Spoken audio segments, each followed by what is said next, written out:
What's up, everybody? Welcome to this episode of Facts on the Ground. I'm Jesse Zerwell, and I'm joined, as per usual, by my co host and comrade, Misty Winston.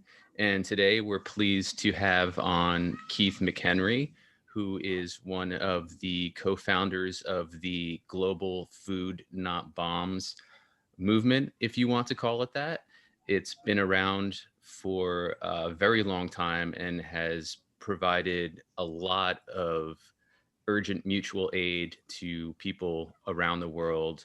And we're going to get into that today and why it's such an essential resource for people today still. So, Keith, thank you so much for joining us. Yeah, thanks for having me. This is exciting. That's so cool. Oh, thank you. Yeah, seriously, thank you for being here.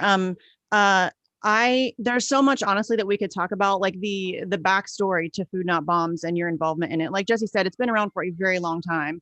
And we could talk about just kind of all the whole backstory for probably a couple hours, just all in and of itself.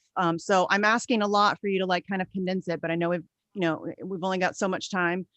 So can you just kind of give us a little bit of the history of Food Not Bombs and your involvement with it and how it got started?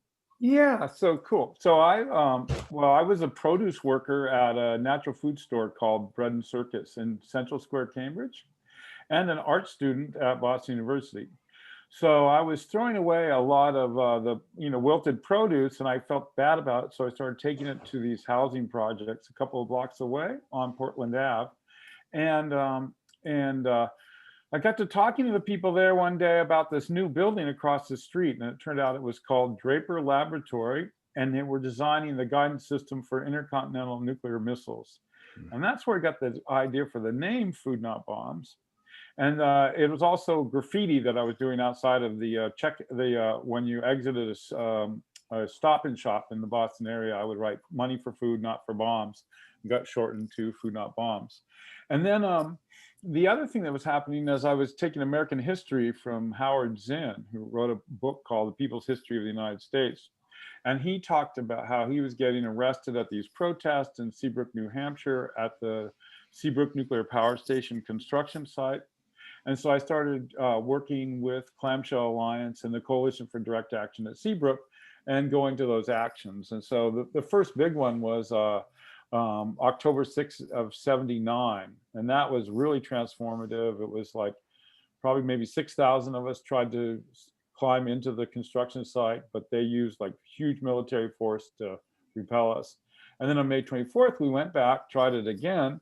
And one of my friends, Brian Feigenbaum, who was a law student at Boston University, was arrested. And he was chosen to be arrested because his name was under his face on an interview on TV, and he was easily identifiable. That was our analysis of why he was chosen.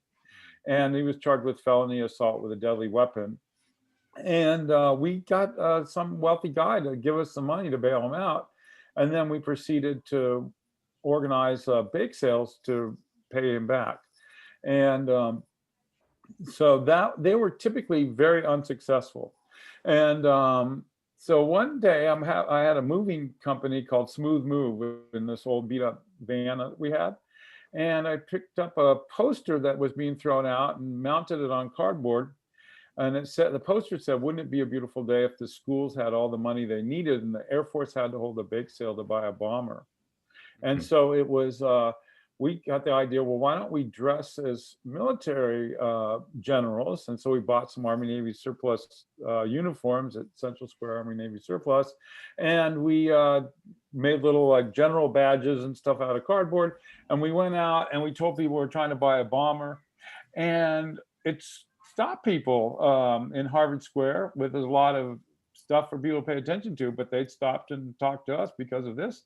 And also we did this in the Boston Commons and so on. And it got a lot of attention. While we didn't really raise any more money than we were otherwise, it's still, found this was a great way to communicate.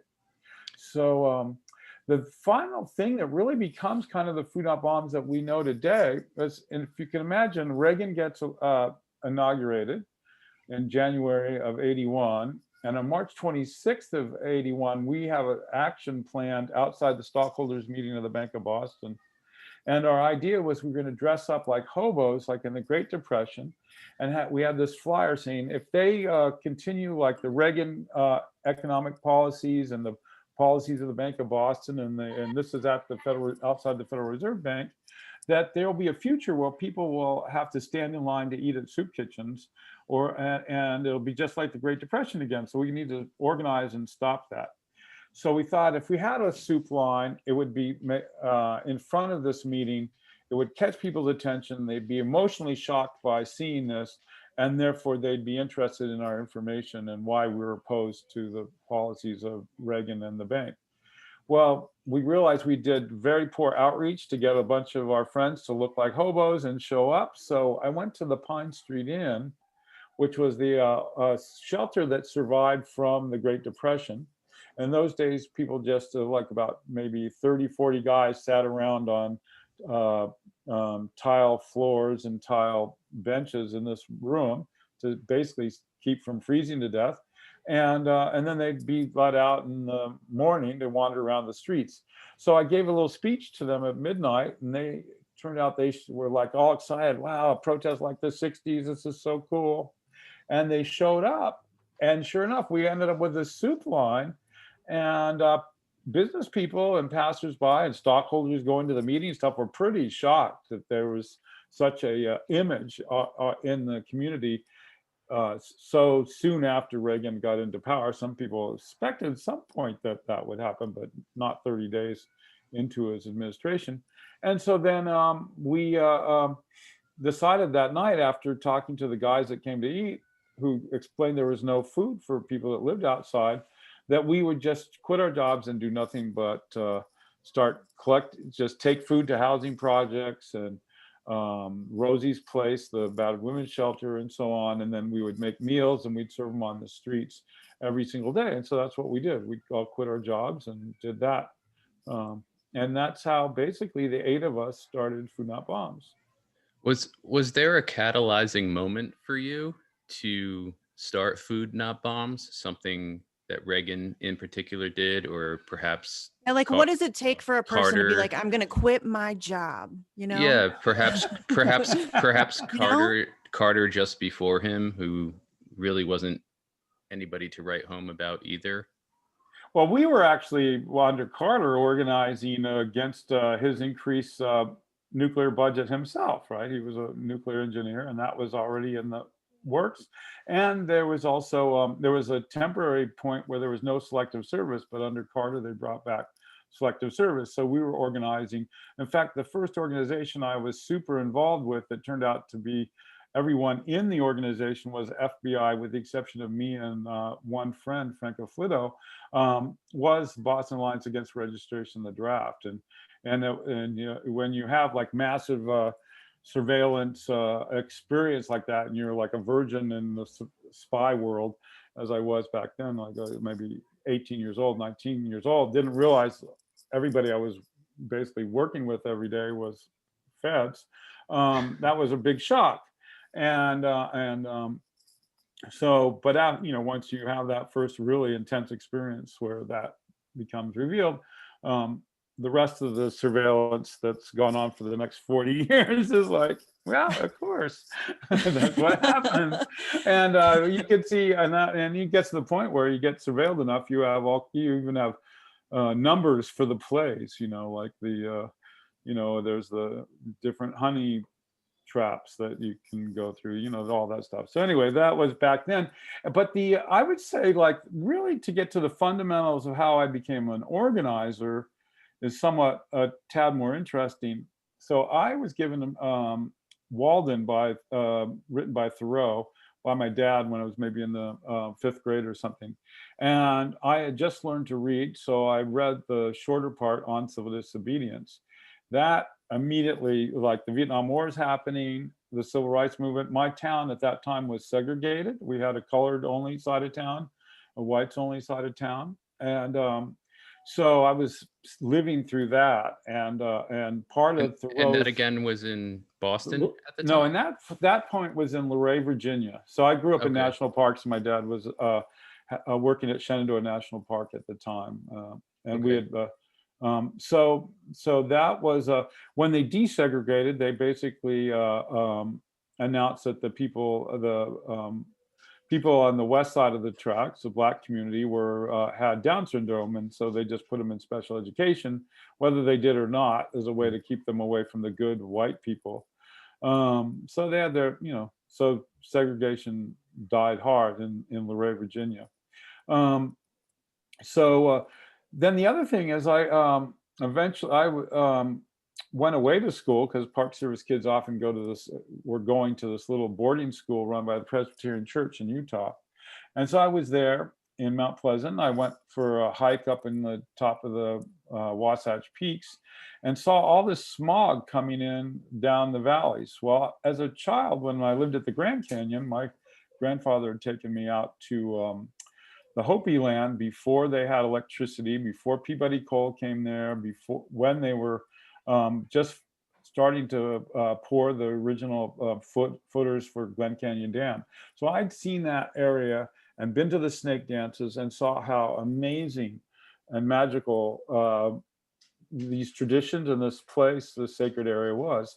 So when I saw from the tops of this mountain, all this pollution from Peabody Coal, I was outraged, and I was like, I'm going to do whatever it takes the rest of my life to fight whatever economic and political system would allow something like that to happen. And of course, that would be capitalism, and of course, neoliberal structural adjustment that we've had to, be under for 40 years. And so that was really the root. So I was. And how old are you at the time? I would be 16. Yeah. So I'd already been a committed anarchist since the 5th grade. Once I read Walden, I started reading anarchist literature and so on. So I've been, been an anarchist since like 1965, I guess is when I started, maybe something like that.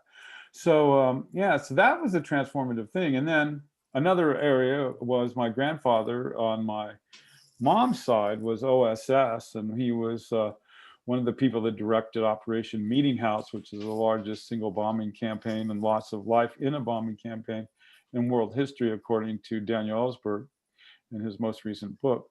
And he advocated the atomic bombing of Hanoi during the Vietnam War, and would argue with McNamara, Westmoreland, Curtis LeMay, who were his friends, and tried to get them to send a message to the communist world that we were so psychotic we would drop a second bomb.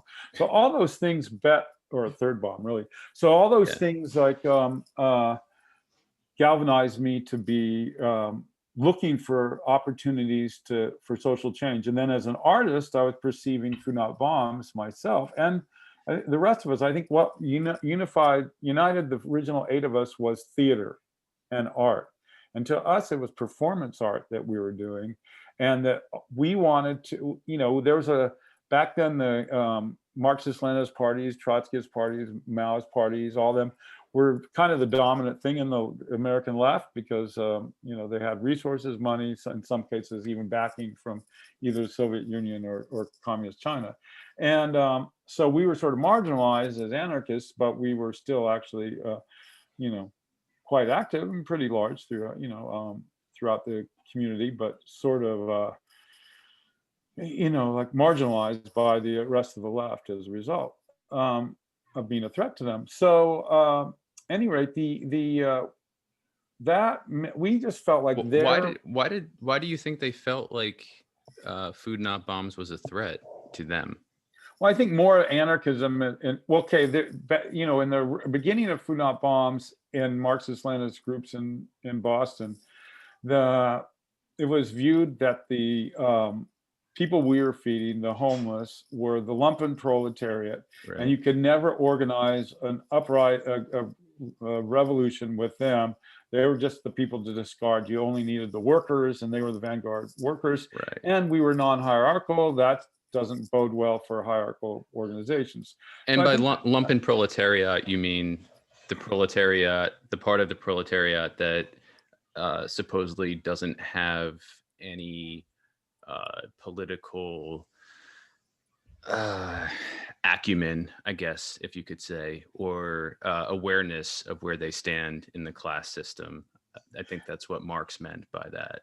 Correct. Not that they're the irredeemables, but they're sort of like the people, I compare them to the people now who work crazy office jobs or any job, any crazy job with crazy hours, and they come home and they just don't have the energy to pay attention to or to watch To what's happened. question, Yeah, to what's happened examine.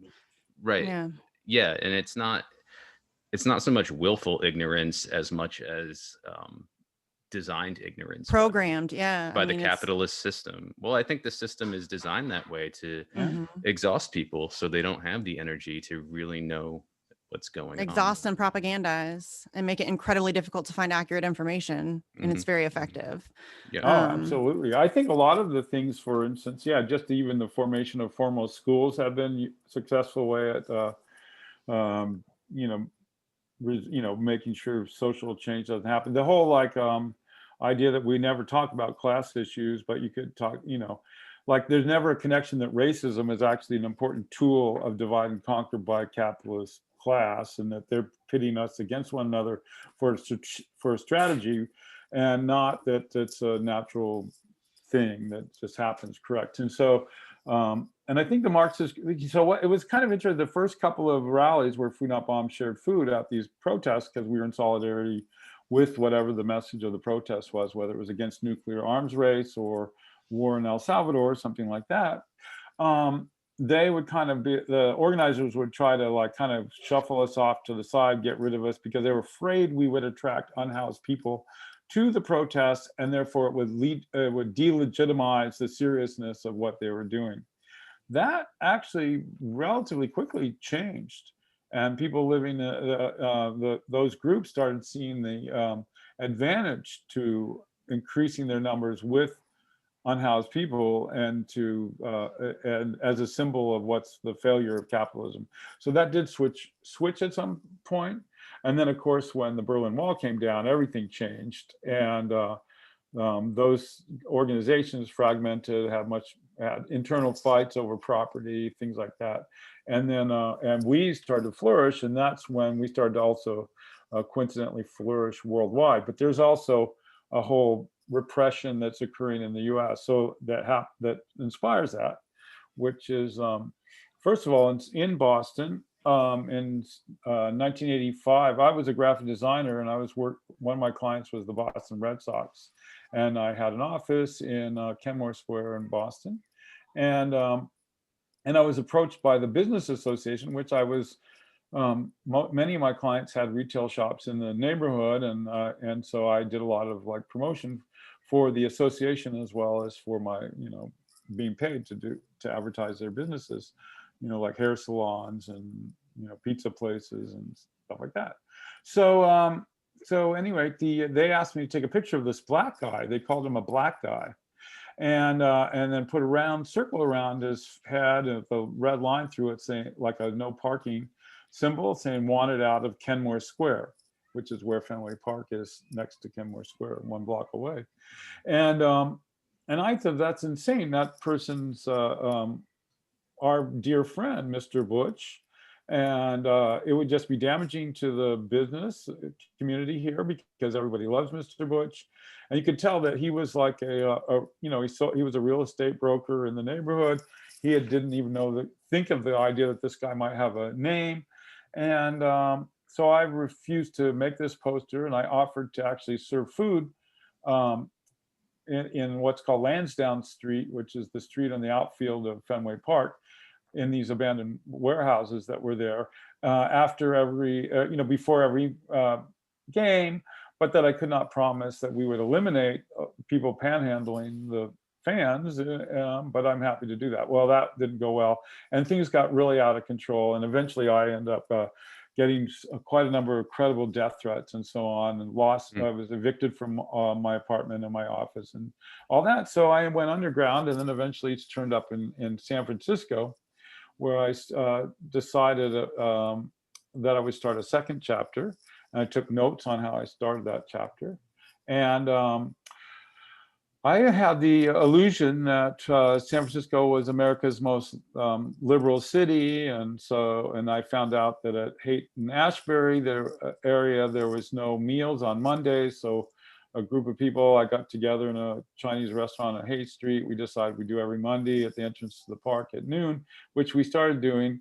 And we eventually were approached by a hippie who said, "Oh, you can get a permit to do this by riding this guy Peter Ash at Parks Department."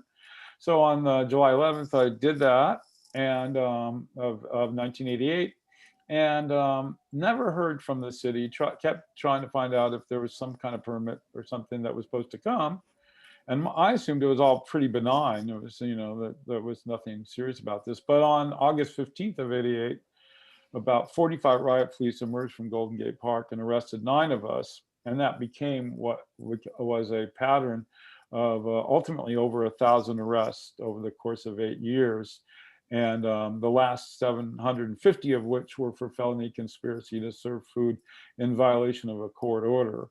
But it was that catapulted us worldwide as a social movement.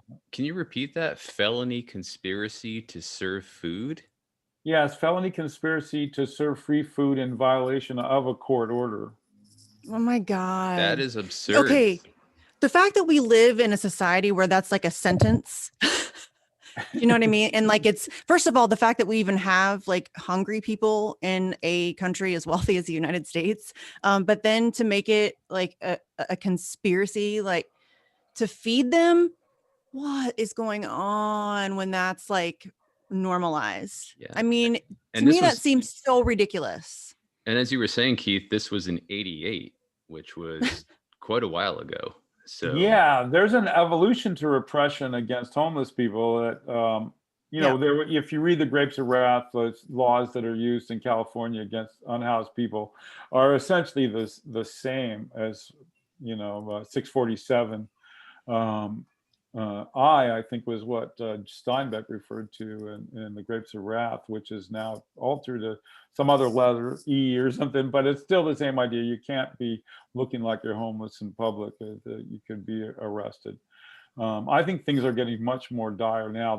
I think we're at this very, very frightening point where, we have a law here in that just was voted on Tuesday in Santa Cruz, which essentially makes it illegal to be an unhoused person within the city limits. Technically speaking, you could be an unhoused person in the city limits, but for example, you would have to allegedly, if you were going to sleep in a tent, sleep on a sidewalk on some of the busiest thoroughfares in the city. And you would also, therefore, because of the width of these sidewalks, be subject to being arrested and ticketed for blocking a sidewalk, which is probably the most so like technically speaking, you could, but at this point, there's a lot of debate about this, and we're probably going to litigate this at some point because it's a way of getting around Martin versus Boise, which is the Ninth Circuit Court of Appeals, which is the Western states, had ruled that it was cruel and unusual punishment to ticket and arrest people for living outside when they have no other place to be.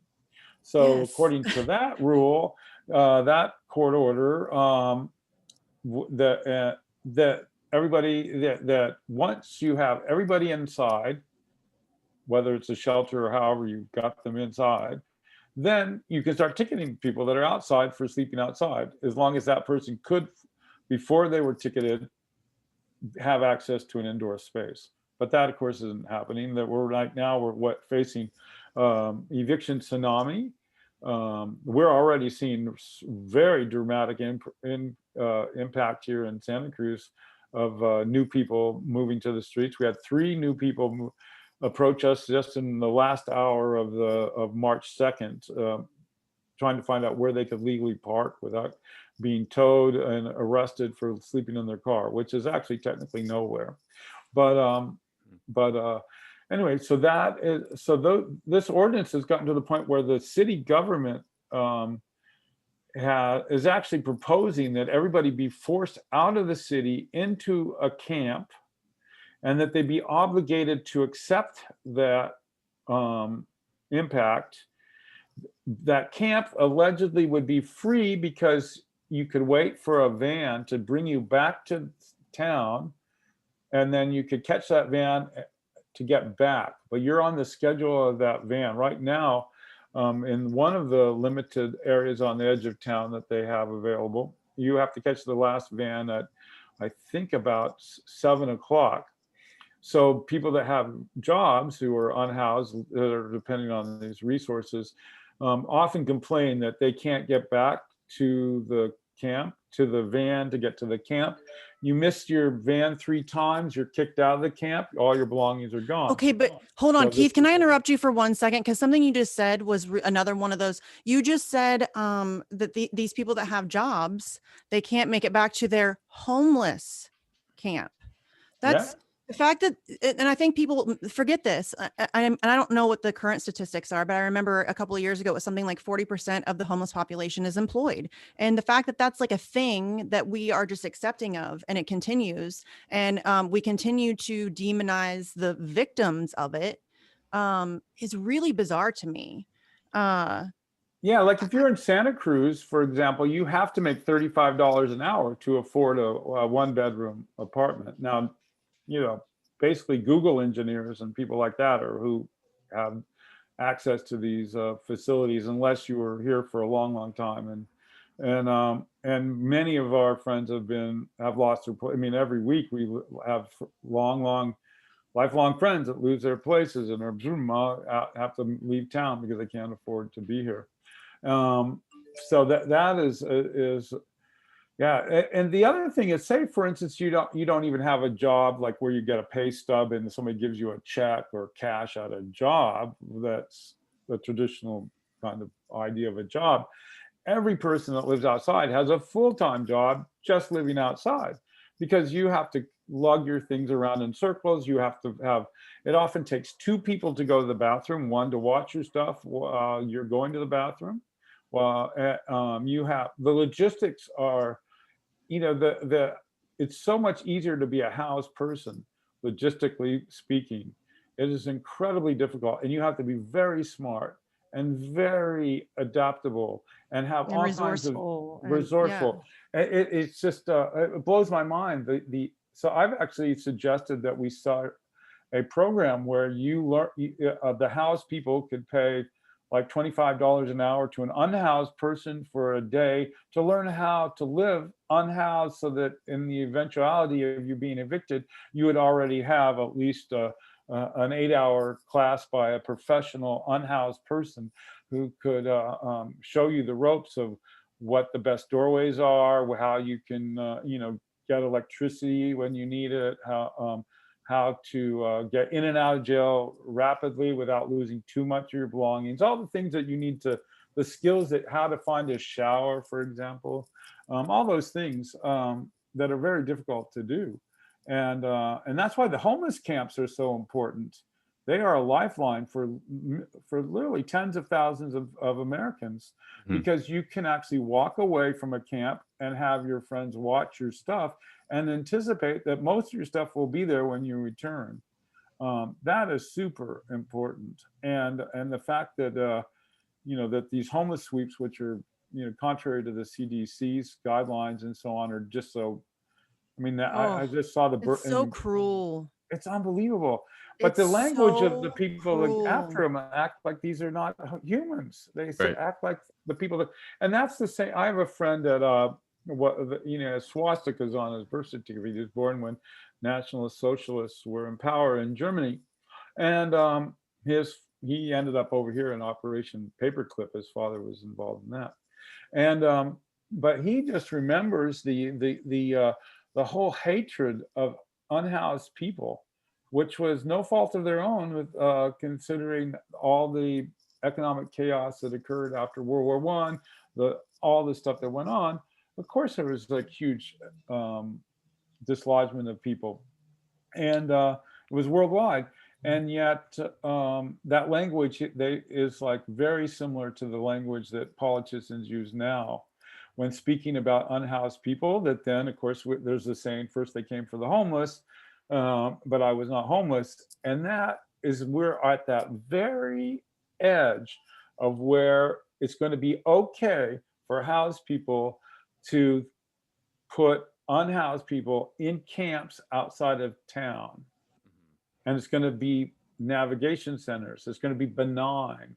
And then when they stop feeding these people because they're no longer Overflow useful, centers. Yeah. it's just going to Overflow be facilities. Yeah, facilities. Sorry. Yeah. Yeah. Well, so they even Yeah. rechanged the name of homeless people to get around the Martin versus Boise. They're calling them temporary outdoor living. So that's the new law.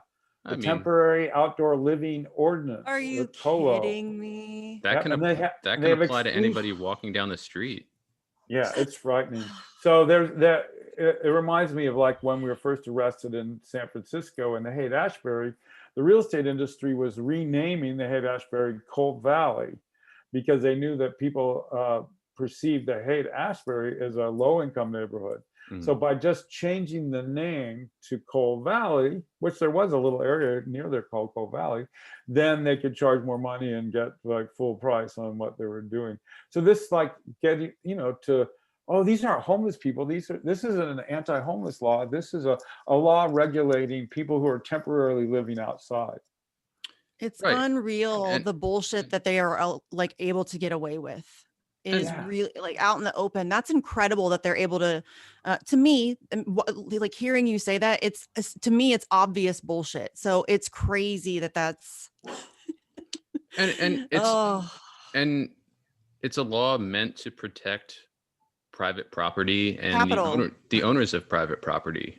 That's what it is. It's a capitalist approach to trying to beautify the city, so to speak, and wipe the shit off the streets, so to speak. Well, it kind of reminds me, it's like how we do everything else. Like, when I, and this is maybe, I don't know, a little off, but like the sweeps, it always reminds me of Palestine and watching their houses be torn down. And it's that same set, like sort of colonialism, that same sort of, like it to me, it's this obvious repetition of behavior of empire. And that's why it's frustrating to me that it just continues to be an accepted thing. It's so obvious. And I know it's because people are propagandized and they don't really realize what's going on. A lot of people have no clue what's happening. But like when I talk to people who I think should know and they still don't get it, it's always really frustrating because it really is obvious how they do things. Well, it's an interesting you should point that out because, Nancy Pelosi is not one of my favorite people. And she has had me arrested. In fact, she was very big on trying to drive Food Not Bombs into the ground in San Francisco. I'm really just shocked by that. Honestly. Yeah, that's right. And so so I remember before I was arrested at one of her town hall meetings, somebody asked about the Israeli-Palestinian conflict. And of course, she called Palestinians, I think rats is the word she used, right? But so she also used a similar term for the unhoused people of San Francisco.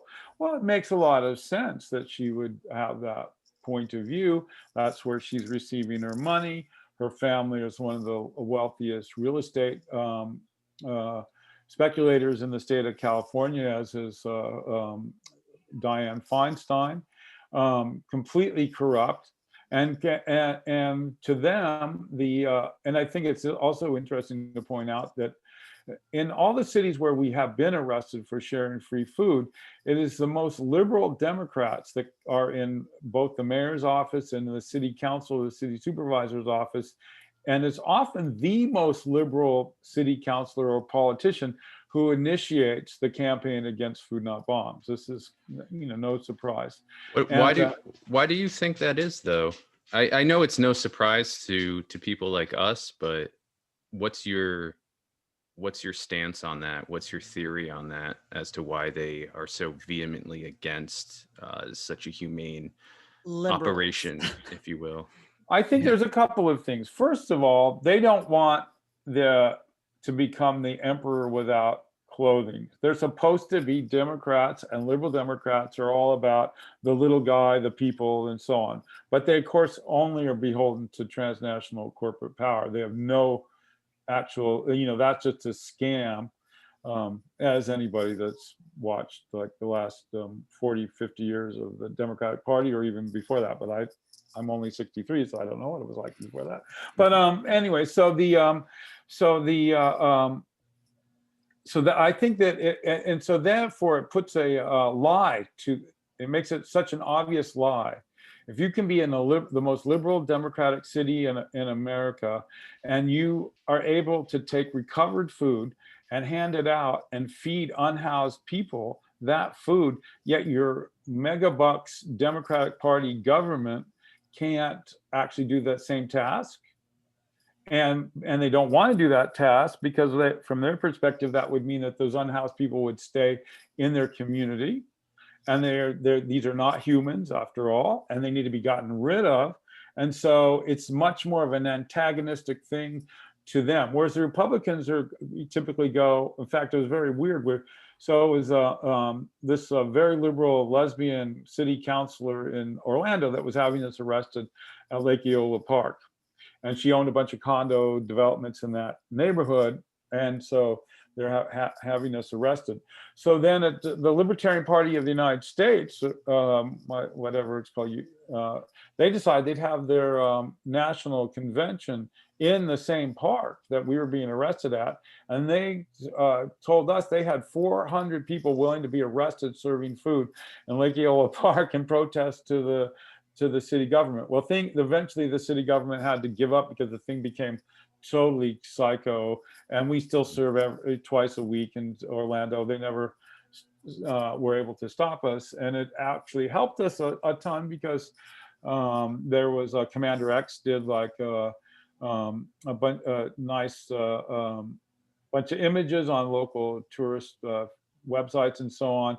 That got us into BBC and Wired and all kinds of other magazines that we would normally never be in, and other media outlets, to get the message across that we existed, and that usually spurs the formation of more Food Not Bombs chapters. But yeah, that's it's whereas the Republicans are like, well, good, they don't ask for tax dollars, they're just pulling themselves up by their bootstraps, as long as they pick up the trash, we don't care. So it's a very interesting thing. But yeah. Yes. And how wide or how broad or how large would you say the reach of Food Not Bombs is currently? Well, we are certain that we're over 1,000 cities. It's not totally clear how many above that there is. Would you consider it decentralized, or Okay, so I'm so glad you asked this, because you're like the coolest, sort of like decentralized, but centralized, but decentralized. It's kind of cool, like the way it has kind of worked out. So I'm glad Jesse asked that, because what would you say? It's definitely decentralized, but what is the structure kind of like? Okay, so yeah, that's a great point. So in 1992, there was going to be a huge protest, and was a huge protest against Columbus invading the New World in San Francisco, which was chosen as the national city for that 500th anniversary commemoration. And Native Americans and other indigenous people decided that 500 years was enough. So we did 2 days of Food Not Bombs gathering, world gathering before that. And being a world gathering, what it meant was people most all in the United States, except for maybe 2 people from Canada at that point. Even though we did have groups in Czechoslovakia by then, Prague, before the Czech Republic split off. That's where my father was born, by the way, Czechoslovakia. Oh, in Prague? Oh, in Czechoslovakia, when in 1947, when it was still Czechoslovakia. Yeah, there's a lot of Food Not Bombs in both Slovakia and in Czech Republic. And then so anyway, so at that meeting we decided that there would be 3 principles: that the food would always be vegan or vegetarian and free to anyone, rich or poor, stoned or sober. That the second one would be that there be no presidents, leaders, directors, or headquarters, that each chapter would be autonomous and would make decisions by consensus and try to involve the people that relied on the services to participate in directing informing the direction of the local Food Not Bombs group. And the third, that we're not a charity, but that we're dedicated to nonviolent direct action to change society so no one has to live in the streets or eat at a soup kitchen. So those three things united us. So then, when we were first arrested in '88, there became groups in New York City, Tompkins Square Park, which has served every Sundays at 4 o'clock since 1988, which is pretty intense. Probably the longest single continual weekly meal without interruption in Food Not Bombs. They also, there was groups in DC. Long Beach, California actually had the third chapter. They had called themselves Bread Not Bombs, thinking that they didn't want to be sued by us for stealing the name. And we ran into them at the Nevada test site in March of '88, and we said, no, use the name, it'll be great. Then they'll be in Boston and San Francisco and Long Beach. And then, lo and behold, that August we got arrested and all these new groups started in Vancouver, British Columbia, and so on. And so every time there's a wave of arrest, or like at one point I faced 25 to life in prison, and I got framed twice and got assault, battery, strong arm robbery, and the first arrest, and then assault with a deadly weapon and possession of stolen property, which were 24 Berkeley Farms dairy milk crates. And that was allegedly related to the original strike, where I was allegedly supposed to have stolen a beeper from the mayor's film commissioner. And I ended up settling that case, and where I was accepted a plea bargain of being convicted for assault, battery, strong arm robbery, but credit for time served. I got to write my own probation, which was that I couldn't be violated unless I was accused of murder or bombing. And then I left town to make sure I didn't get framed again, and for a while. And that's when I started my life of touring, and I just toured, pretty much until the pandemic, basically. And so then, that's all from like feeding people?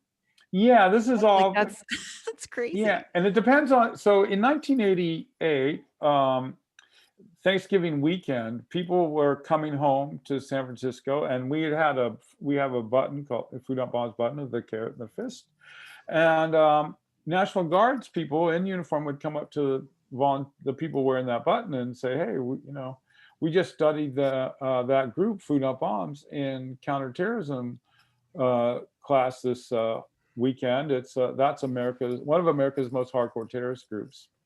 And then, oddly enough, a few years later, I end up getting in a federal lawsuit in discovery, a wiretap memo where they wiretap my home phone. So in the old days, was this? Sorry to interrupt you, Keith, but yeah. I'm just curious. Was this in concert with what the FBI was doing to pursue Earth First? Was it around the same time? Yeah, there was, Earth First, the farm animal rights movement, PETA, and Food Not Bombs all started in 1980. And the FBI was on us like glue right from the beginning, all of those groups, Mm-hmm. And there's, of course, a lot of crossover.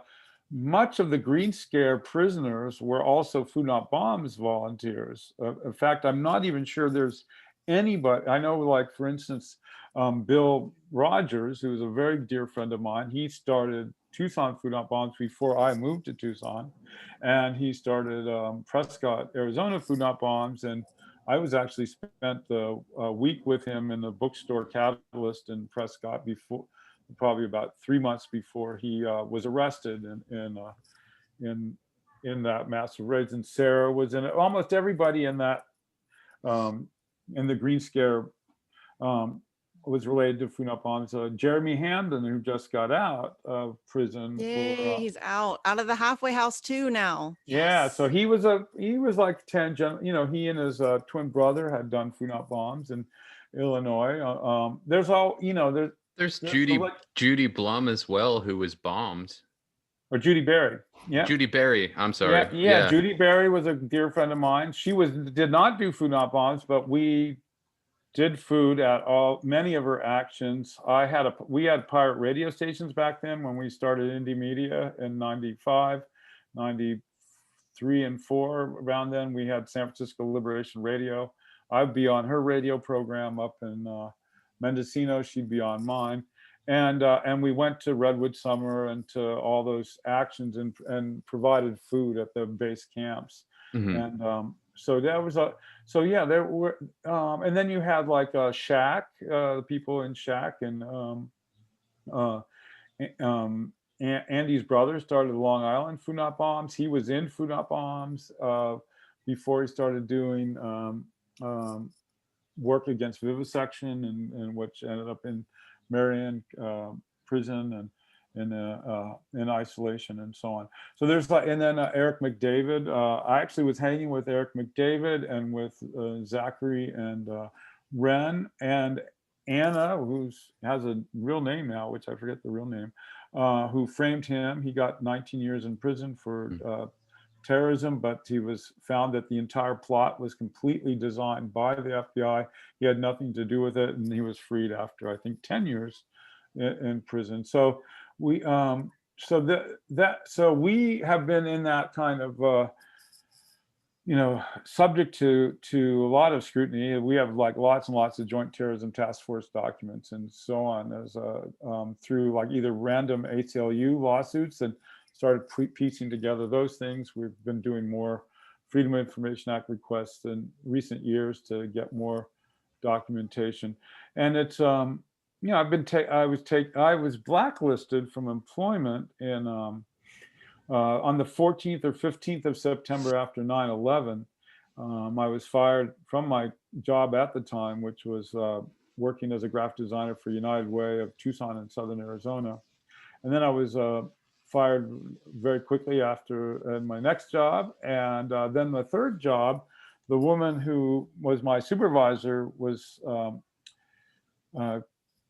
was at this place called Sun Sounds Radio for the Blind, and she did not have sight, and was very wonderful boss. And she apologized, felt horrible, but she also was naive, which was beautiful from my perspective, because she had said, well, we received a call that you're on a blacklist and you're not allowed to work in the United States. So that was fortunate for me, because that ended my employment in this country. And you said that was right after 9/11? Yeah, 9/11. Yeah, that was on about that. Yeah, so I had 3 jobs temporarily. Basically, it seems like what happened is that as soon as the government realized that I had been employed, they would contact the boss and have me fired for being on this blacklist. But that gave me a lot of free time, and I was able to write a couple more books and organize and travel all over the world and visit. I find it very interesting that we, well, not we, but this country puts so much focus on destroying, mutual aid. I mean, it's not surprising if you know our history, but I preach all the time that moving forward, I mean, people talk about a general strike. We need okay, yes, I agree with you. But if we want to actually do an effective general strike, a sustained general strike, we need mutual aid first. And we need to figure out, I mean, people need to learn how to grow food and sew clothes and fix cars and rebuild furniture or whatever it is. So as somebody who has been in the mutual aid game for a long time, and as somebody who understands the attack that it has been under forever, and you're right, it is just getting worse. How can we most effectively, do you think, participate in mutual aid, encourage mutual aid, talk about mutual aid? How do we get that to become something that people are aware of that we need to do? Because I find it's hard to do that right now.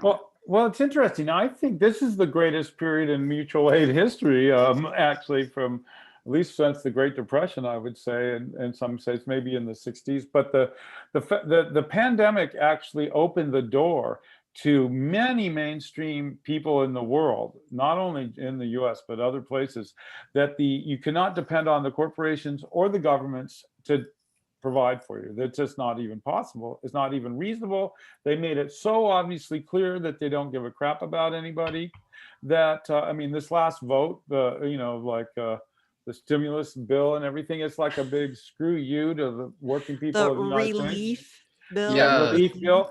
They're digging their own grave, basically. We did a show about that yesterday, and just Insanity. I want to Oh, say it's utter offensive. absurdity of it, but I don't feel Yes. like those It pisses me off. adjectives It's cover it properly. offensive. I That think bill a is lot. offensive. I think a lot of mainstream Americans feel. I think that not only did they get the people that already were voting or supporting Trump, obviously think it's a bunch of nonsense, but I think a huge percentage of the people that held their nose and voted for Biden, Mm-hmm. they're like, now, like, screw that. It's got to be a majority of the country is like, screw both these parties. This is outrageous. But that's, and so say even with Katrina. So Katrina was like a really big breakthrough because we were friends with Malik. We're still friends with Malik and Common Grounds and with Scott Crow and all of them.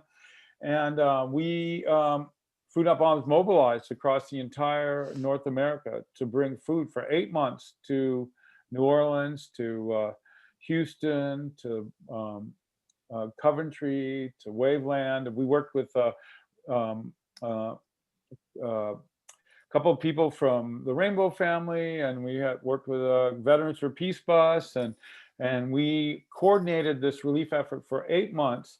And it's been for years now. People go, wow, if it wasn't for you, we would have not had any food. We would have not had any access to anything.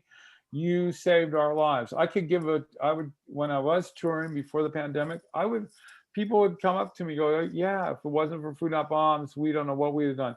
And at that time, I had a landline. I was like trying to never get a cell phone. I had dial-up modem. So I was actually sent my school bus that I'd been living in. This was 2005.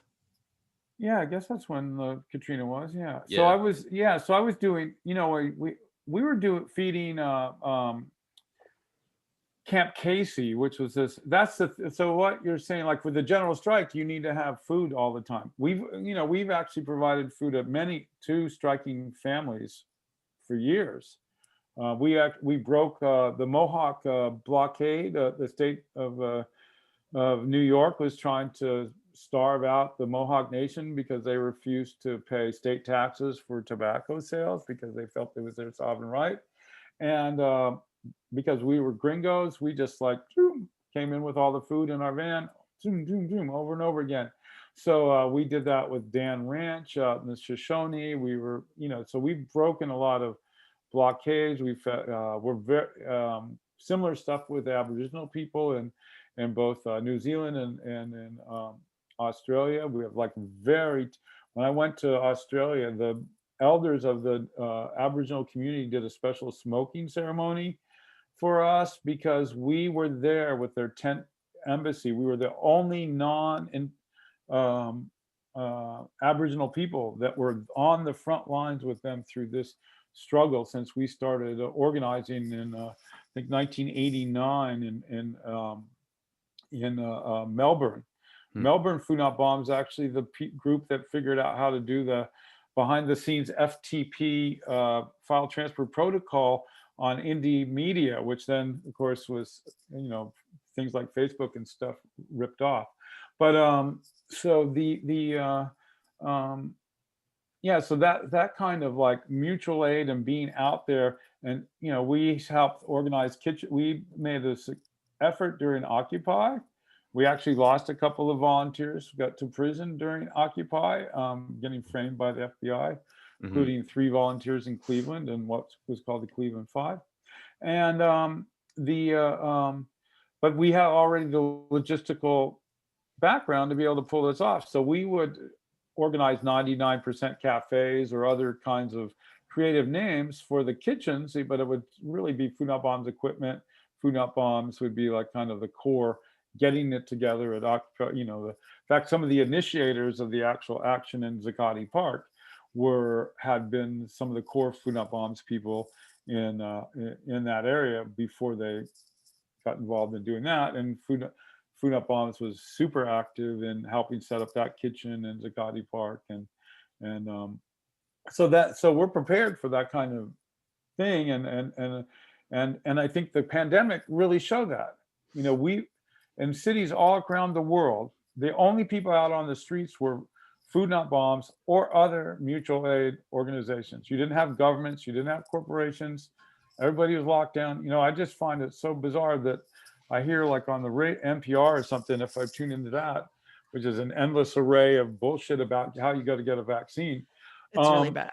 Yeah, it's frightening. It's like they don't even. It's completely transparent that it's just and a it's giant always Bill Gates ad campaign. it's right? always more monotone than Noam Chomsky, which I never thought was possible. Yes, it's true. So yeah, so it's yeah. So I think you know, even though it's you know, that's why doing a podcast like with you is such much more valuable than getting like on some other kind of thing, because it's actual people that will then watch this and hear this and then actually do stuff, and it's not like just you know. So it's always worthwhile to be like at the most grassroots you can to be, because it's the most powerful form of media. And then the censorship is just, oh, I mean, it's just frightening. You can't even discuss ideas, you know, whether you are for a vaccine or against a vaccine. You can't talk about, if you mention that you think maybe something should be investigated a little bit, or maybe those corporations have been getting sued like crazy for malpractice and killing people. I'm not sure why suddenly this new product is the one that, you know, you can't sue for, but you know, so it's like these questions like that. Why is there a military, was the vaccine in warped speed in a military campaign? Why isn't it like an open source so that everybody can study it, so everybody knows how to make it, you know? I mean, it's so it's like, it's this of course people are going to And be it's not even just suspicious. about the vaccine. It's about literally everything, you guys. And I know I sound like a broken Everything. record because I say this all the time and I'm sure it's annoying, but that's what makes the Julian Assange case so fucking important. Yeah. Because that right there really is kind of the turning point. You know, if we allow a journalist to be prosecuted under the Espionage Act, we are giving away so much. And there's just so much nonsense surrounding his case. His human rights have been violated unbelievably, like just numerous times. And so the fact that this is even still a thing and that he's still in Belmarsh prison and it's not, and like we say all the time, if you care about, you know, feeding people or healthcare or climate change or whatever your thing is, you're not going to be able to effectively fight for that without the ability to disseminate information and have discussions and access alternative information and educate yourself properly. And, you know, like we're going to be force fed a narrative more than we even are now. It's bad now, but it's only getting worse. And it's, you know, that really is why sorry, I tend to rant about that a little bit because I get pretty fired up about it, but well, I agree, it's the most frightening thing, that you can't even talk about any, you know, the clampdown on free speech is, you know, it's like, it reminds me of my idea of what the Salem witch hunts were like. You know, you say any, it's you know, anything say about, well, even, you know, critical of the Biden administration, like giving out crumbs. Oh my God, there's something wrong with you. How, you know, you're Russian. Yeah, and before that, it was like the, you know, like, oh, you know, are you for Trump then? You know, blah blah blah. Now if you have any kind of, it's very sophisticated. It's been very well done. This idea that so it turns out they did a poll of Republicans, only like 4% believe that QAnon is real. But if you watch like mainstream media, you get the idea that like every Republican is QAnon. But that's not, you know, that's obviously not the case. And the everything about QAnon looks like a kind of a it's a psyop. Yeah, a psyop. Yeah, I mean, it's I've been to, yeah, like, so the January 6th erection was exactly the same idea. You know, I've been to those protests for years and years. I go out there like, you know, with Code Pink and with, you know, I've been to Snowden protests outside of the Capitol building. There's riot police everywhere, fences everywhere. You can't get anywhere near it. You know, not the big fences they have currently, but, you know, like barricades and stuff. And none of that is there. I remember clicking on like I think it was a Washington Post article that had a little thing you could go to see what the Proud Boys were going to do at the, January 6th protests, and you go, oh my God, they're going to actually kill Congress people. Here I am, and I'm like some guy who's like drinking coffee in the early morning on the Pacific Coast, and 4 days before the erection, there's like, well, they're going to go kill. I guess they'll probably seal off the Capitol. They don't really want a bunch of Congress people being killed. That's probably not the coolest thing. And then you just see there's they're letting people in.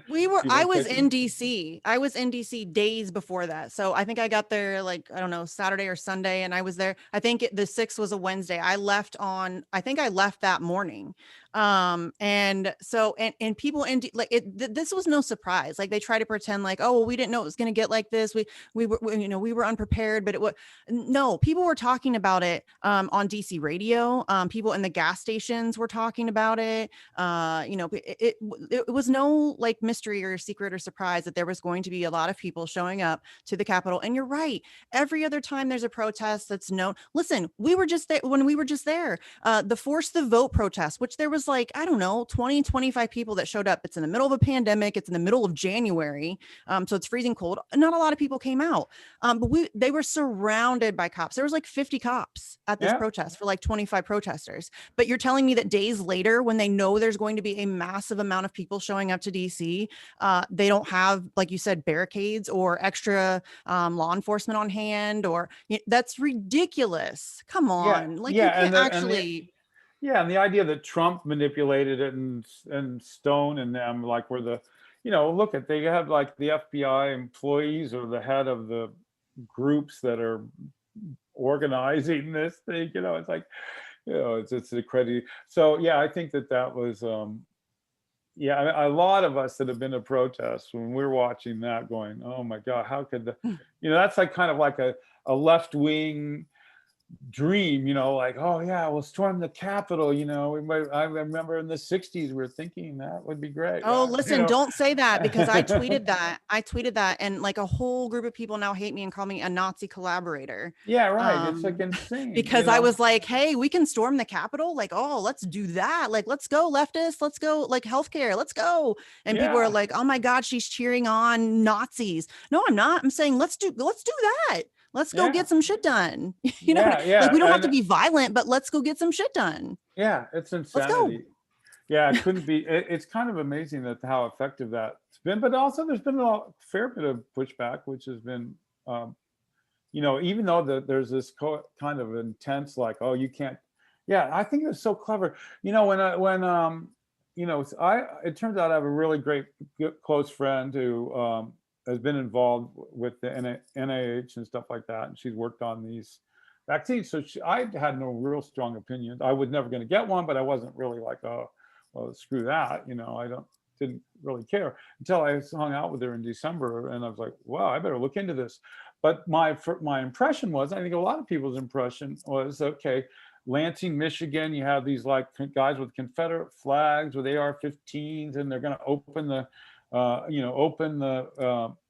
the economy, blah, blah, blah. And they go, I don't want to be associated with them. So I'm just never going to, I'm going to blot that whole idea out. That was effective. I think that was clearly, now in hindsight, a great strategy for people in power. And now you could see easily, like say in Santa Cruz, you go down our main street, which is Pacific Avenue, and probably, there's like 2 businesses open, and then the next one's boarded up. Two businesses open, the next one's boarded up. Maybe 3 businesses closed in a row, then another one open, and they redlined the entire city, so that now large transnational corporations are picking up the property all up and down downtown Santa Cruz. Now they're already proposing we got evicted from one parking lot we were in because they got to build luxury condos. Well, there's already all these luxury condos here that no one has bought the units or lives in or is going to live in them. And that's because they're, it's basically, limited liability corporations and hedge funds and stuff like that. They just have way too much money. And the way to park their money is to build a lot of fancy condominiums that will just sit empty while they make anti-homeless laws to drive everybody into the margins of the cities. And I don't know if they even have, they're going to have sadly, a final solution, because they can't, there's no way you can absorb millions and millions of unhoused people and then give the appearance that your economic system is actually working. And it's going to be hard for those people that are still attached to the economic system, that are able to pay rent or mortgages, to turn their backs on the reality that's outside their doors. And so that's where this tension between mutual aid and us, because we're now like the social safety net for the American people, or in Europe, for many of those communities, we are the social safety net for that. Lebanon, we're part of the infrastructure for people that have no means, that kind of thing. Do you work in any Palestinian refugee camps? Not in refugee camps, but we do work on the West Bank. Okay. And so we have, and in fact, the first time I went to, when I went to Tel Aviv, no one picked me up at the airport. And that turned out to be the reason that Food Not Bombs failed to show, was they were busy being shot at by the Israeli Defense Forces, and in an action that they were calling Anarchists Against the Wall. And so Food Not Bombs had actually, so the people that started Food Not Bombs in Tel Aviv were refuseniks, and they actually started Food Not Bombs to cater their own refuseniks conference. Right. And then and refuseniks, I just want to clarify, were and are conscripted soldiers. Everybody who serves in the military in Israel is conscripted. You have to serve at some point. But there are those who've refused to serve the Israeli occupation forces, and they're known as refuseniks. Yeah, and they're actually a lot more. There was a whole bunch of people that just came forward to refuse to fight. There are like classes of Orthodox Jews that don't have to join the Israeli Defense Forces, but Right. virtually everybody at age 18 has to. Mm-hmm. And so yeah, so they, at this conference, the Palestinians that they were associated with in this invited them to do a peace camp on the West Bank. And then Food Not Bombs went over and did provide food for about 2 months in that peace camp. And it was during that camp that they decided that they would start a thing called Anarchists Against the Wall.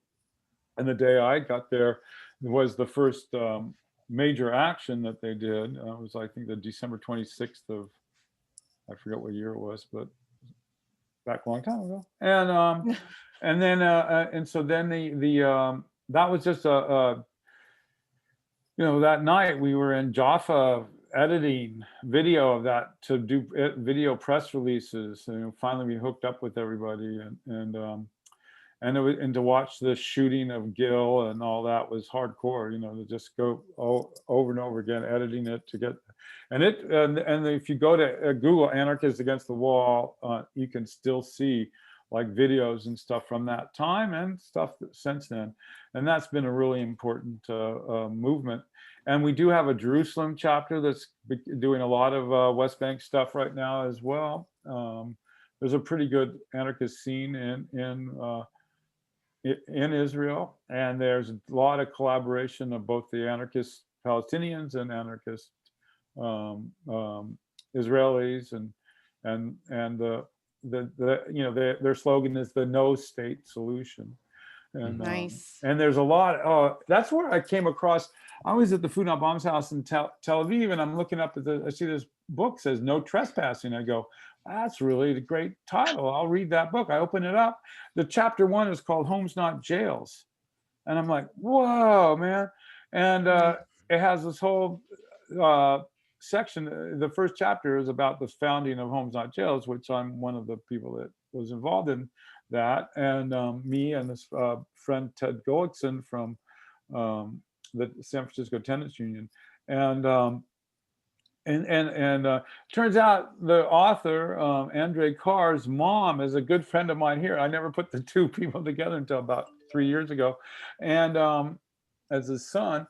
and her son. And anyway, he did all this research, and he found, and this was, I would say, pretty. I mean, everything that I read is what I remember the events to be, and he said that we had at least 400 houses we put our own locks on, and at any given time we had roughly 100 houses occupied, and this was during the savings and loan crisis, which is the housing foreclosure crisis that predates the 2007-2008 housing foreclosure crisis, where they intentionally allowed 5.5 million families to lose their property. Mhm. It got transferred to the people that now have way too much money. Mnuchin They already and had way too much money, and that just made it worse. right, and now because now they just are flooded with money. Now they're doing a global redlining of the world, and that's what this pandemic really is just a transfer, a clear transfer of all resources, wealth, and property to a small ruling elite, and while the rest of us are just being forced into the streets. And you could, fortunately though, there is a lot of pushback, like in India, and I mean all over the world there's like uprisings and protests. It's a matter. So but the if you're a mutual aid focused person, the issue is once you have, almost the social systems are disintegrating, becoming totalitarian completely. But we're outside. We're like almost like in any like a dystopian books or like 1984.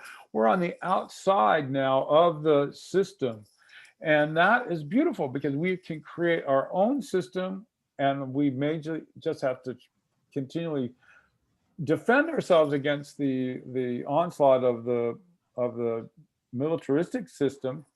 But I think we have a lot more people. We have really gained a lot of friends and support because when there's a pandemic and no one showed up but us, and we see that here in Santa Cruz. Yes. We were supposed to be getting arrested on March 1st for sharing food at the parking lot where we're at now. And we're like, well, we have no other place to really go now. This is where our resources are right now. We'll just we'll prepare to be arrested. We had workshop on what to do if we were arrested. Nobody ever mentioned anything again. Here it is, what the 12th of March, and the cops haven't showed up to get rid of us. In fact, even the cops, the beat cops, so to speak, know that we handle the situation, Mhm. and that they kind of are in awe that they see with their own eyes that we are the actual institution of survival in the community, providing tents, blankets, clothing, food, hand washing, masks. Every single thing a person really needs, you can get by going to Food Not Bombs every day between the hours of noon and 4 o'clock without fail. And the cops know that there was nothing else. This county didn't do anything like that. The city didn't Right. do anything like that. Google has $1 zillion. They could have put a luxury restaurant up on a corner somewhere. Yeah. But none of that happened. And so I think even though the bosses of the cops want us crushed, they lied in federal court repeatedly about us and so on. Just like in San Francisco, we have weakened the resolve of the basically the foot soldiers of the law enforcement to the most part. There's some jerks that will. Yeah, I think that's another crucial piece of like moving forward. That's a good thing. Yes, that's what I'm saying. That's a crucial piece of moving forward. We need to, I know, like, I hate cops. I hate them. Like, I am very open about that. I'm an ACAB kind of girl. But at some point, I think we need to recognize that, Same. like you have been doing, just showing them that you won't back down, and then just making them see whose side they are actually, like what they're actually doing. Because I think that that's maybe possible. At least to enough degree that we can, maybe start making an impact and getting them to stop, beating the shit out of us or whatever. Maybe not. But yeah, I think that like what you guys are doing and just refusing to back down is exactly what needs to happen. And, you Yeah, know, we I think come that's a from the good point thing. of view that we make it really clear to the city of Santa Cruz and the county of Santa Cruz that we are equal, that we are not below. The government cannot tell us what to do at any point. That is a known fact. And that is the fundamental known fact that is revolution. And so there's nothing, they would have to kill us or take us all away or whatever. But that's the use of violence is the only thing they have at this point. But we don't we tell them what we're going to do. So for instance, they try to get us a permit for some bullshit thing that we're like, no, we don't do permits. We'll give you a memorandum of understanding as an equal partner in the community. This is what we're going to do, and that's what we're going to do. And then that's that. Whatever. Yeah. You do what you do. You're your own trip. You're not going to feed anybody. You're not going to make sure somebody has water. You're not going to make sure somebody has a bathroom. But we will, and just stay out of our way because we're handling stuff here. You can't handle stuff. You're busy like trying to make a We bunch of need money. more of that. We need more of that because they're slowly beating us down to the point where that's what I was kind of talking about being a little bit discouraged and like getting people to recognize how important this is because like it seems like Americans are very defeated. They think they've been convinced that this is the best that we can do. Like, just vote for Joe Biden. It's a lesser of two evils. What do you want, Trump? Like, it's like this psychosis where we've convinced ourselves that this is the best that we deserve. And it's not. It's fucking not. Like, the corporations bought our government. They control everything. And they are slowly but surely sucking everything away from you, including your rights. But people just seem very and again, I understand that it's because the propaganda game in this country is incredible. Nobody does it better. Steve Poikonen says all the time, the United States is the most propagandized country on earth. And he's absolutely right. And it is I think you even said it earlier. It's very well done. It is very well done. The way that they've managed to convince the American populace of all of these things, like, that we don't deserve better. And that they're, yeah, the divide and conquer thing of using like a lockdown is what a brilliant idea, right? A lockdown that turns out doesn't really achieve any health benefits, sadly, for all the suffering that seems to have gone on. I mean, I was like, okay, lockdown, that makes sense. Okay, blah, blah, blah. And then, 12 months later, you're going, maybe, what kind of a lockdown? It was I was outside every day for 365 days with my friends. I wasn't ever lonely. I didn't have any issues surrounding what I hear from housebound individuals. I felt blessed from that point of view. But then you see that it revealed itself. Costco, Target, they're open. All the little shops Walmart, closed. Yep. Amazon warehouses. Amazon warehouses have like thousands of people working in them, and that's fine. But the mom and pop shop on the corner has to shut down. Sorry, that's the rules. Trader Joe's. It's incredibly arbitrary. Yeah. Yeah. Then meat packing plants and all that. So it wasn't, and then they pit us against each other, and so you're like with the algorithms of social media and stuff, you're just seeing endless amount of. So I kept all these like Republican and Trump supporter friends on my like social media so I could see what was happening. It was very interesting because then the algorithms give me weird ads for things that I would not even consider, like how do they even know, but it's because of all the other associations. But almost everybody else is like delete. Oh, you're like, you're not going to vote for Biden, then you're out of here, right? So they were able to like divide more and more, and then you're inside and everything is on social media, and the only thing you're getting is your side of the story, MSNBC or whatever it is, CNN, endlessly over and over and over again, so that then the opposite side, so to speak, so that divide and conquer and that isolation, and then the fact that you're not actually eye to eye with an actual person, you can belittle them, you can dehumanize them, you can be the other. And then so now, like for example, you don't, the homeless that live outside, you only see them from your car window because you can't get outside. You're not going to go. You're never going to talk to an unhoused person. So they become even more horrible as the media portrays people as horrible. Then you'll have this thing that we're about to go into this area where once you'll get for 1 month, 2 months of the eviction tsunami, right? So there'll be like 2 or 3 million extra homeless people overnight in the next, like, but during the summer, or even before the summer. Yeah. And then there'll be the stories of flight. Which nobody is yet talking about. No.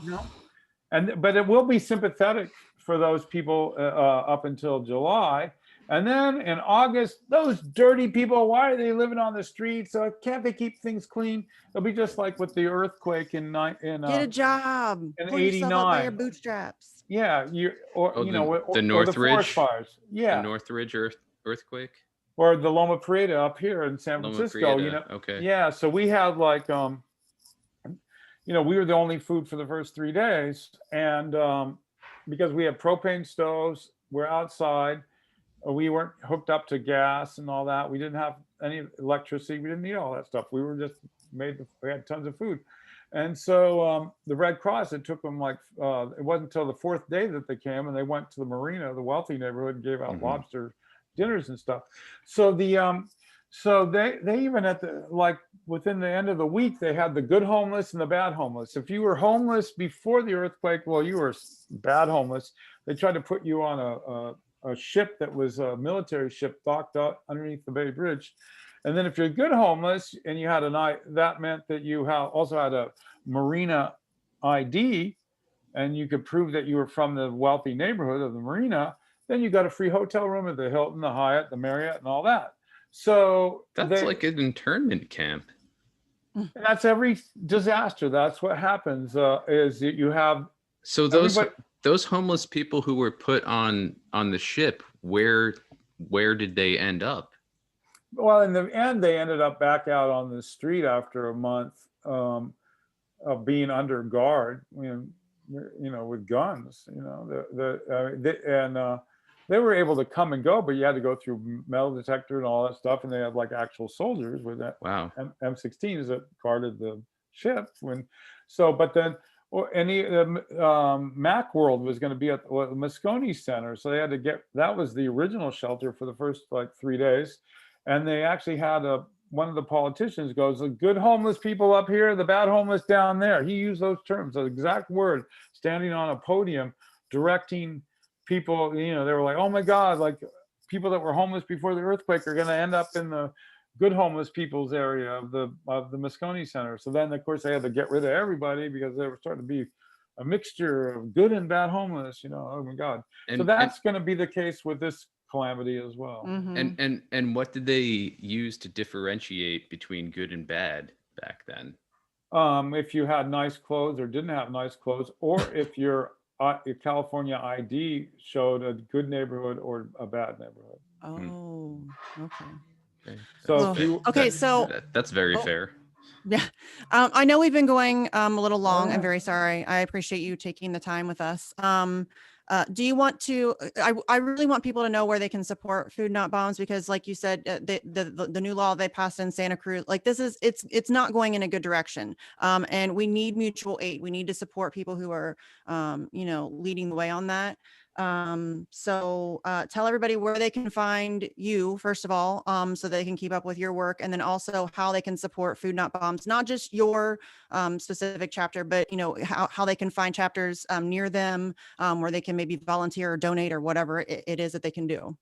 Yeah, so we have foodnotbombs.net is our website, and on there you can go to it. There's a volunteer link.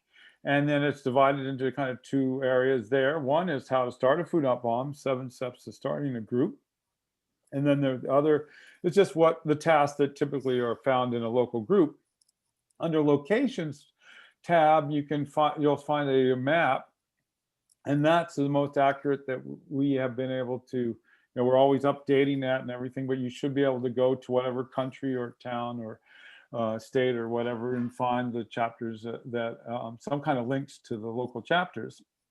We also have a hunger hotline call, which you'll find on the contact list as well, a toll-free number, 1-800-884-1136. I'm also working on a book about my life, and so that will eventually be some kind of, I think you can request like information about that by either going to the Anarchist Cookbook page. So the last book I co-wrote was the Anarchist Cookbook. And then, or Hungry for Peace, which is the book before that on how to start a Food Not Bombs. And so that's a project I'm working on right now. And I hope to have at some point this, like I think I'm on the 5th draft of what's now about 600 pages or 150,000 words. And it's not only about Food Not Bombs, but a lot of the things that happened in my life that inspired me to spend my life living off the, outside of the formal society and do Food Not Bombs. And I do think that there's a lot of optimism. I mean, we just have to be, we are at this point where it looks like the global capitalists are going to try to totally take 100% seize power, absolutely, that all rights will be essentially gone. And that should probably be on the face of it in the next year or so, just like, but there, I think we also have a lot of pushback. And I think the idea that so many people agree with the idea that we are not subservient to power, that we are our own base of power, and we are creating our own society and our own mutual aid cooperative way of living. And that the pandemic has opened that wide open. It's just incredible. I mean, it blows my mind how many mutual aid programs there are, how much support they're getting. There's some mutual aid groups that will raise like $25,000, $30,000 in just a couple of weeks to handle some major crisis because people are pulling together. And in that non-hierarchical, so the Food Not Bombs to me is like a practice that we practice over and over again, showing up and making sure what people really need happens, and that I trust myself. For instance, I will show up and I just know somebody's standing there. Like I can't lift anything anymore. My back has had 2 operations, but I know that I can rely on the people wherever I am to help do whatever it is that needs to help. The knowledge of people living on the streets is immense. Plumbers, doctors. We've had unhoused doctors working with us. We have, the people that live outside are the people that built the United States of America. They literally, people living outside in Santa Cruz built the actual buildings that they sleep below. And the reason they sleep below them is because they injured themselves building the building and then lost their disability, lost their housing, and now live outside the very building that they built. And this is not just limited to Santa Cruz. This is basically what is going on in the United States. And I think that we are this huge force that, and I think that's why we're declared one of America's most hardcore terrorists. I know that there was the State Department had a lecture at Tufts School of Diplomacy in Medford, Massachusetts, that was on C-SPAN, where they just compared Al-Qaeda to the people that shared the vegan meals in the parks. And they were like, well, Al-Qaeda probably won't even last another 20 years. This is in April of 2009. But the vegan meal people might go another 30 years. And the problem with those people with the vegan meals is that they're indigenous to their community. They're loved by their community. They're friendly. And they're likely to convince the American public that money should be diverted from military spending to education, healthcare, and other social services. And if I had not watched that lecture twice, I would have thought I hallucinated it, because what an endorsement by the U.S. State Department to claim that we're such a threat because of our ideas, and that is what made us and makes us a so-called terrorist group. And they've not been able to break us. I was captured 3 times where I had my ligaments and tendons ripped. I was placed in a stress fishing cage for 3 days on each time. My face was crushed by the police at the Rodney King uprising. I woke up this morning, my face hurting. from that same injury on April 29th of 1992. Were you at Florence and Normandy? I was actually at the San Francisco. See, that's an interesting piece of history. There were uprisings all across America. I was Right. at the San Francisco That's what never uprising. gets talked about with regard to the LA riots, is that it was not just It was not confined just to LA. LA. Yeah. Yeah. And also what led up to it with the Korean woman who was a shopkeeper who shot Latasha, I forget her last name, but basically shot her in the back of the head. You know, there's just so much left out there. All we hear about is the beating on the freeway. And Yeah, see, we were sick. In San Francisco, there had been a number of unarmed people that killed by the San Francisco police leading up to this point. And there was the attack against Dolores Huerta by the San Francisco police, where she almost lost her life. She's the co-founder with Cesar Chavez of the United Farm Workers. I was at that action. When they were beating the crap out of the people at the Union Square that day, the entire crowd started screaming "Food, not bombs" in a chant, because the last riot before that was 54 people being arrested for sharing free food at Golden Gate Park, and people had started chanting that. Before that, there was the ACT UP protest where people were badly injured by the San Francisco police. So the combination of several murders of unarmed people plus these repression of these, even before that, I don't know if Michelle Schacht had that famous photo with what's his name choking her at the Democratic convention before that. So, and then the San Francisco police, even Mark Twain got his name, Mark Twain, he used that as his alias to avoid being killed by the San Francisco police because of his reporting of Samuel Clemens in the San Francisco Call about the corruption of the San Francisco police. They shot and killed labor organizers during a general strike in the 40s. They did the Preparedness Day bombing on Market Street and framed 2 anarchists for that. And before World War I, Emma Goldman and Berkman were run out of town for when they published The Blast from their apartment in Dolores Park. So there's been like, you know, so that there was no surprise that there would be 25, 30,000 people show up downtown San Francisco to protest police brutality. And it was quite fascinating how the riot started, because basically about 150 riot police marched to the back of the riot. A bunch of young kids with rocks started fighting back against the police. Before long, they're breaking out windows everywhere. And where in San Francisco was this? Well, we were originally just listed. So we had marches that met from different locations through the city at Van Ness and Grove Street, and that was outside the state house, the office building for the state of California. Mm-hmm. People were standing on the steps giving speeches when the back of the protest was attacked. Interestingly, there became an argument between me and another activist named Van Jones, and Van Jones had a little banner that said "Storm." He was in a kind of a communist group or something out of San Francisco State. And I had this giant 3-lane Food Not Bombs banner that I was holding on to with some friends. And he was like, "Let's go to the black neighborhood. That's where the riots are." You know, he's an African-American guy. I'm like, "No, that the Western edition." Is this the Van Jones of CNN fame? Correct. Yes. Yeah. Oh, okay. So yeah, he claims in his bio he was in jail with this guy who, and through the conversation, he decided it changed his life, and he was supposed to be, and then he became a human rights activist as a direct result. That's that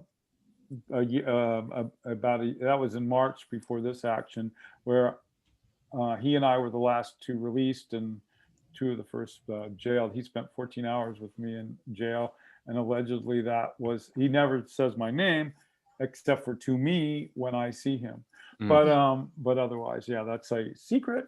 And so anyway, so So yeah, since my banner was bigger than his banner, the riot went towards the financial district, and not to the African American neighborhood. And we did, we like the riot. It was hardcore, but at at a certain point, when it looked like the cops had finally dividing up all the different groups and stuff, we decided we'd go to our normal weekly Food Not Bombs meeting in the Tenderloin. And as we were packing up our giant banner, somebody goes, "Hey, McHenry!" And I turn around, and a guy takes a nightstick and just smashes me right between the eyes. Oh shit. So I have that. That was the greatest day of my life. It was also the one that I remember every morning when I wake up. That was so much fun, man. It was incredible. And it was the most amazing thing about that day was that it was probably 1/3 Hispanic people, 1/3 Black people, and 1/3 white people, with actually a pretty large number of Asian people. Not a huge number, but it was a very racially mixed riot, and we were all together in that. And it was just that lasted for years. The solidarity amongst these different races in San Francisco is a direct result of the fact that we all suddenly saw that we had this shared dilemma of violence by the police department. Of course, with the African American community, much more intense. For the guy that was said to have potentially been in charge of torturing me, his name was Tom Girard, had been torturing labor organizers in El Salvador before that with the CIA. He was tossed up by the FBI as a one bad apple because he was doing this program where he would give you parking tickets and moving violations remotely by computer from a computer he had on a houseboat. He was living on a houseboat in Sausalito, and he happened to be given about $5,000 worth of tickets to a Palestinian American state assembly person with some resources, and it was through that. So they decided that the case is called the Tom Girard Roy Bullock spy scandal. And Roy Bullock was paid by the Anti-Defamation League of B'nai B'rith to spy on groups like Food Not Bombs. And Tom was working in conjunction with him. Tom, there was in my archives, which is in Victoria, British Columbia, University of Victoria, I have the 750 pages of that case, which shows that they were selling stuff to Israeli Mossad, to South African secret police before the end of apartheid. What's the name of that case again? It's called the Tom Girard Roy Bullock spy scandal. And it's mostly going to be pretty right-wing websites that cover it. Tom T-O-M or T-H-O-M? I think it might be T-H-O-M, but either way, you should find it. Okay, Girard with the G. Yeah. And Tom Girard V. And then the other person is Cal, C-A-L, or Roy, R-O-Y, Bullock, A-D-L. And then you add ADL to that in your Google search, you should come up with stories about it in this mostly old archive stuff in this. It's really, in fact, you'll find that Tom Girard, I think, did an interview. He got discovered by somebody. In Iran-Contra, there was Poindexter and Oliver North and Secord and Singlab. Well, Tom worked with those people, and Tom ended up going over to work against the New People's Army in the Philippines. And he got convicted for this thing, but he was supposed to have paid $5,000, but I don't think he paid anything or anything really happened to him. He just got a job working as a covert operative in the Philippines. And now he has some new story that in recent years about that he was a fall guy. He was duped. He really wasn't the guy behind it. But of course, we all knew that at the time. That's the nature of these things. Obviously, some guy isn't going to, on his own, go rent a houseboat, have an internet hookup in 1990s, and then somehow have clandestine access to everybody's motor vehicle records and parking traffic things and give you. Yeah. So I would Come always on, get that seems totally But- normal. But it's not. But it's not like he doesn't have his own agency and correct. wherewithal to understand what he's doing. You know. Well, before he tortured labor organizers in San Salvador, he was a undercover narcotics person in San Francisco, and his nickname was the Weatherman. Mm, The reason his nickname was the Weatherman. that's ironic. Yeah.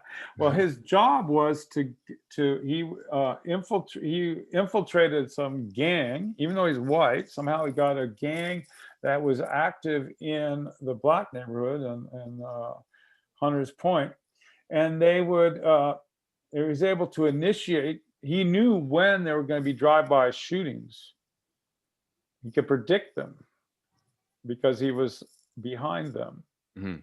And I remember one day I was going to test out that neighborhood, see if maybe because that was the hardest core neighborhood, the poorest neighborhood. So I set up like a Food Not Bombs table on 3rd Ave, in center of Hunters Point, in this vacant lot next to a liquor store.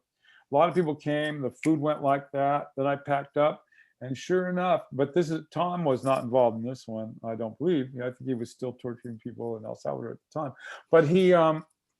But there was a drive-by, and a bunch of people got hit who had congregated at where I was to get food from me.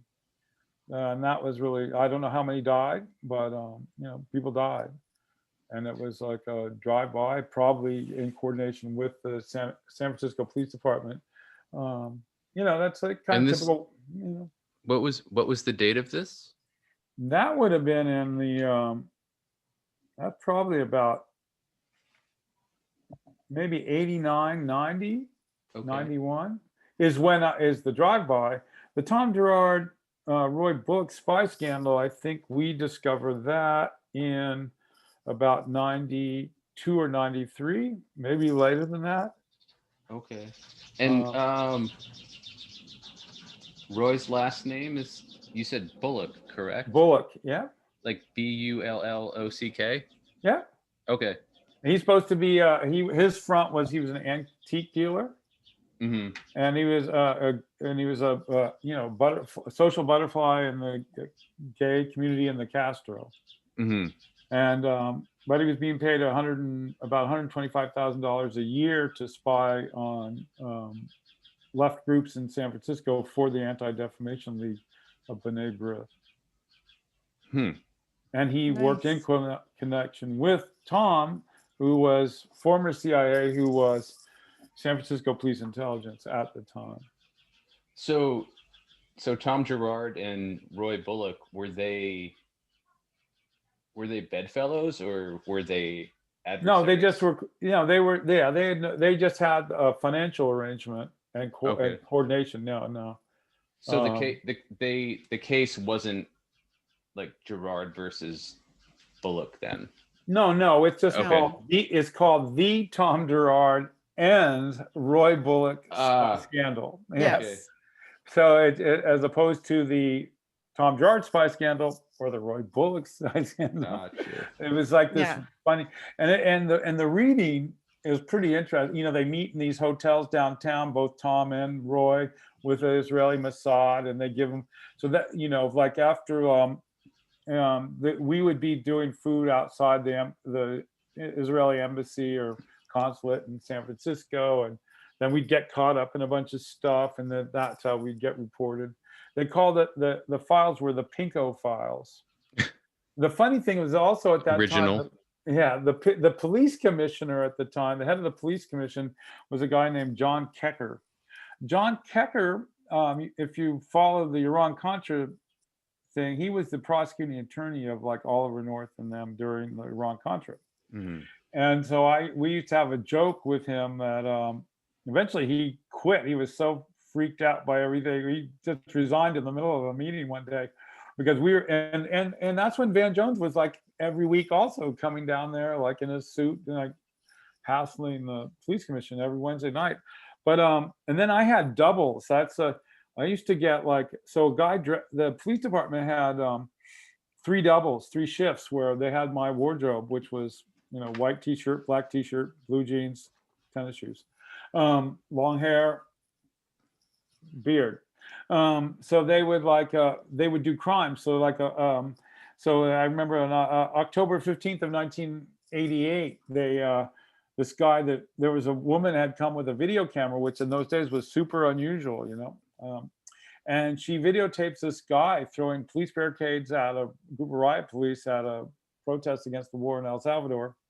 And then she videotapes the guy go through and point out the people from the Committee in Solidarity with the People of El Salvador to be arrested, the staff people. And then all of a sudden, the people are screaming and yelling at him, and he's up against my van in the video, like being yelled at as a Nazi, Nazi, Nazi, right? And then the next thing you know, there's all this screaming and yelling, and I'm being beat up in the background, and the video goes back and pans. I'm wearing the same clothes as the dude that threw the police barricade. I get charged with throwing police barricades at a group of riot police. So in the police commission meeting, my lawyer would go like, look at that guy over there. Don't you? He's your second shift. He looks just like you. He's going to do a crime in here and you're going down. So that became like a regular part of my life where I would, somebody dressed like me would do crimes near me, and then I would be arrested for those crimes. And that's one of the many things that you can learn in life. That's something that is still happening today. Agent provocateur, it's out there, and we've seen videos of it. There were videos of police, I forget in which city, but laying bricks along the path they knew that protesters were going to take in order to provoke or instigate or tempt the encourage the protesters into picking up these bricks and using them violently. And it's a, I'm 37, so I wasn't around for the 60s or 70s, but I've read enough and watched enough and heard enough to know that it's an age-old tactic that doesn't seem to be going away anytime soon. No, they have, because it's effective. It's effective, but it's also weird. There's like only a certain number of plays that they have. You can number their plays.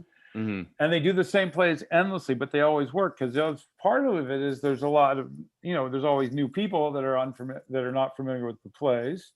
Most people actually can't imagine that our government spends billions of dollars doing this, but that's what happens. There's also like multi-levels too. You have state, you have city, state, federal, military, you have corporate. Interpol. I discovered that I went on a 2-month tour called the Unfree Trade Tour with one of the people that went on tour and actually initiated the kind of encouraged me to do the tour. Turned out to be an Interpol agent, and it was fascinating the trips that went on with that. So all that goes on, but I think that in the Hungry for Peace and in the Anarchist Cookbook, I have a section on how to avoid being convicted of terrorism. And there's a couple of key things. What I noticed in every one of my friends that did get convicted of terrorism, the thing was they were shy and they didn't speak up.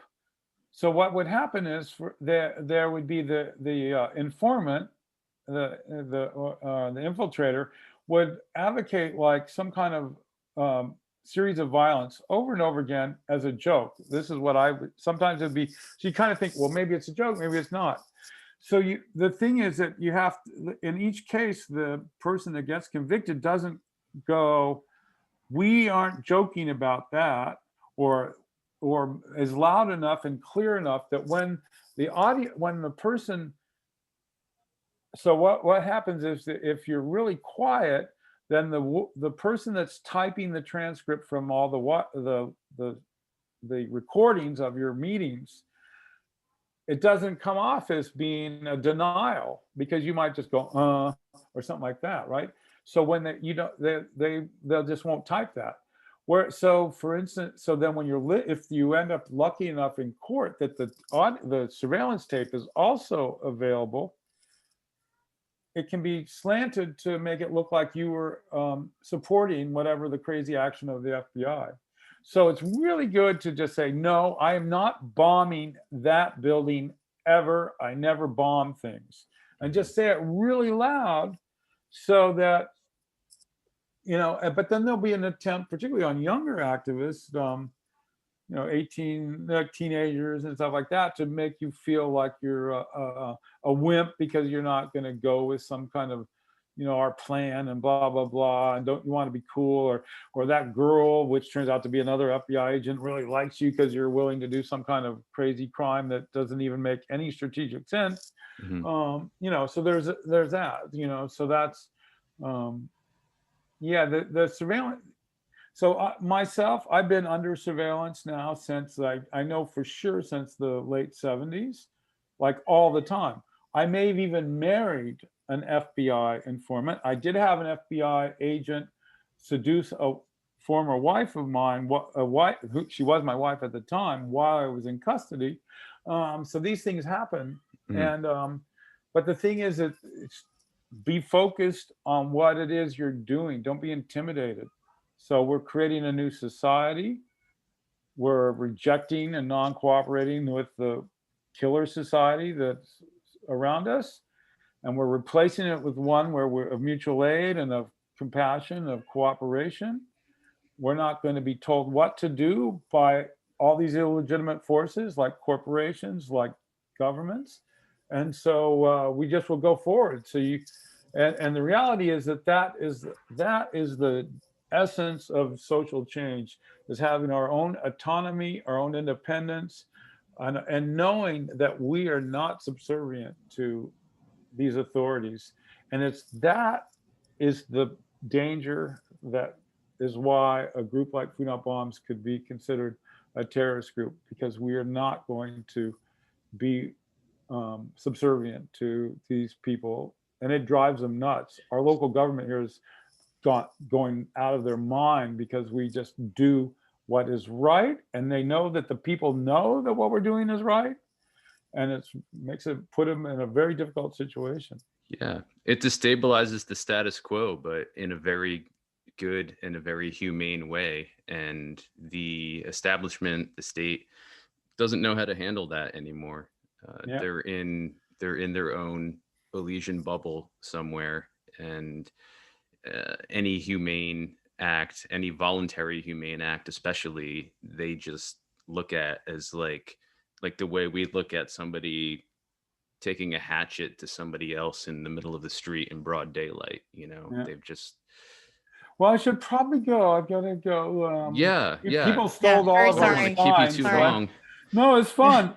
I just Food Not Bombs do this a lot. I just wanted to mention, going back to the reference in the reference of the LA riots. It was Latasha Harlins who was killed. She was 15 years old. So I just want to make sure her full name that's gets the out thing. there. Flashpoints like that, like Mohammed, and I don't remember his last name, in Tunisia. Man, that sparked a big change. Yep. But then we saw like how the people in power could subvert liberation movements. So it's always a struggle to stay one step ahead of it. Yeah. So. It's intense. Anyway, thank you so much for coming on.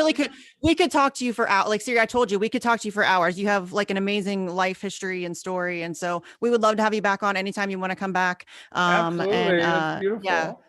We will leave all the links to Food Not Bombs and all that stuff in the description so people can find it easier. But yeah, thank you so much for coming on the show. We appreciate you. And thanks everybody for watching, and we will catch you next time. Yay. Thanks everyone. Thank you, Keith.